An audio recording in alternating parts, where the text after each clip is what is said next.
Welcome to another Dispill video. Today we'll be going over the alignment. This is pretty much a feature to be able to print on any printer that you may have at your location. Obviously we're talking about laser printers. We're not talking about multifunctions or office jets or very small printers that usually will have a harder time with labels. So we go to the alignment, you go to configurations and settings, and you go to print options. In this section, you'll be able to set your trays, and you'll have your alignment down here at the bottom. You have two settings when it comes to the alignment. You have the blister cells, which is actually the labels, and you have reports. That way, if for some reason things are being pulled to one side or another on your printer, we can still move the report a little bit so you can still get a nice clean report out of it. So we're going to start with the trays at the top. The way Dispill prints, it'll identify, depending on what you're printing, on what the data is, what kind of label you're probably printing this on.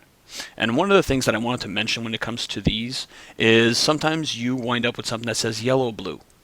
If you're not using it, put it as unused. That way it'll never prompt you for it, and it'll make a decision between the two that are being used.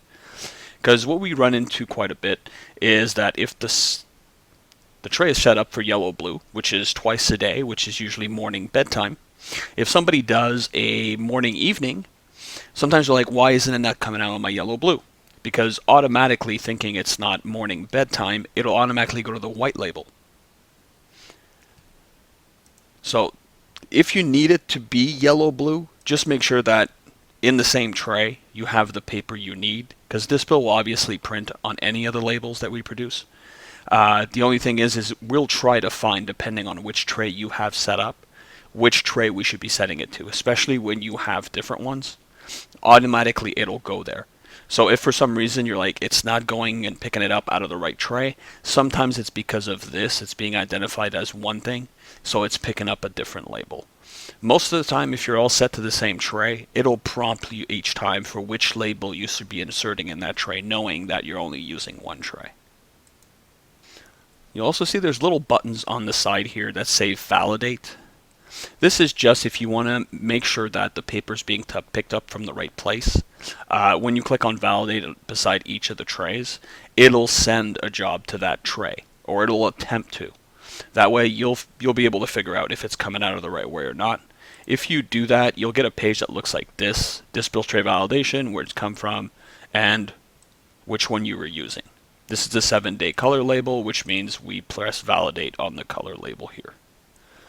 Now if we move on to the printer alignment, you have the blister cells. And just to explain to you how it works, the blister cells, they don't move individually, they move as a block. So if you're moving things upwards, downwards, sideways, or anything else, it moves like this. Which means if you're looking at your label and everything at the top is very well aligned and everything at the bottom isn't, that means you're looking at an issue with rollers that are probably flattened out in your printer or anything like that, because if we move the alignment and we move this up, it'll get better at the bottom, it'll just start being misaligned at the top. So just remember, when you're doing alignment, it's the whole group of cells together that move together. So to move these, we've added little icons to make things easier. And this is not going into the minus or in the plus, it's just you're reducing the number that's there. If it's 0, obviously you'll wind up in the minus, and vice versa. So if everything is too far to the right, you want to move left, which means you have to reduce this number. You're working with hundredths of inches, so usually you can start off with 4, 5, 6 to really see a good movement if you know you have to move it by quite a bit. And it works exactly the same way when it comes to the vertical. If for some reason the label is too high and everything, all the blister cells are too high and you want to bring them down, you'll have to go into the plus. This one is a little different because it seems very counterintuitive, because you'd think plus would go up, minus would go down. For this, it's backwards. So just remember that. That's why we put the symbols there, is to really help people out being able to actually tell what they're doing and what direction they're trying to attain. And it works the same way for the reports. You don't have to do reports very often, because it shows quite a bit less if it's printing on a plain paper and it's not within a certain alignment, because you're not fitting it in certain boxes. So you'll rarely ever play with the report one unless your printer is very, very misaligned or there's something really weird going on. Then maybe, but otherwise, generally you'll probably play with the blister cells a little bit. Once you're done that, you can either use a test patient that you have in your patient profile or a real patient to actually test it out. Or you have two here that are just to validate the alignment. When you press these, you'll get two different screens. If you're doing validating for the alignment itself, it'll print this out.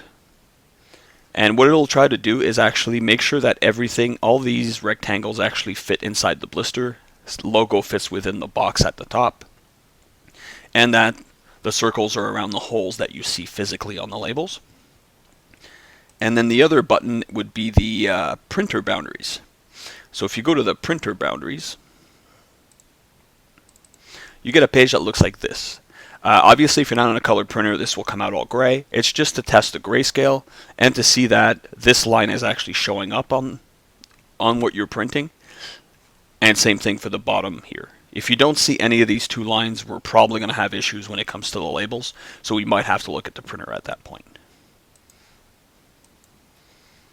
And apart from that, if you want to test and you know that things are very misaligned, nothing stops you from actually printing this onto a plain paper, as long as you have the size that's required, because people that are on 32 cell use legal size, which means you need a legal size white paper to be able to actually print it.